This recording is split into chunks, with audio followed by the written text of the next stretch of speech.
بسم اللہ الرحمن الرحیم۔ اسی طرح ایک سوال ہے کہ اگر کوئی ناپاکی کی حالت میں قرآن پاک سنے اور زبان سے تو نہ بولے لیکن دل میں ساتھ ساتھ پڑھتا جائے تو اس کا کیا حکم ہے؟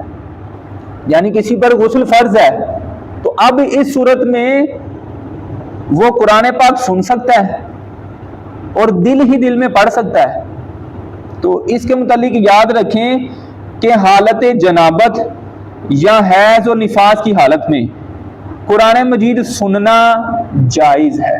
قرآن مجید سننا کیا ہے؟ جائز ہے۔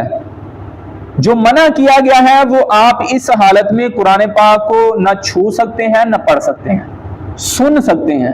سننا کیا ہے؟ جائز ہے۔ اور پڑھنے کی تعریف یہ ہے، یہ جو کہتے ہیں نا کہ ہم دل ہی دل میں پڑھیں، اس کے متعلق پڑھنے کی تعریف یہ ہے کہ اتنی آواز سے پڑھا جائے کہ اگر شور وغیرہ نہ ہو تو اس کے اپنے کانوں تک آواز پہنچے۔ بغیر آواز کے دل میں پڑھنا حقیقت میں پڑھنا نہیں ہے۔ پڑھنا کہتے ہی اس کو ہے کہ اپنے آپ کو آواز آئے۔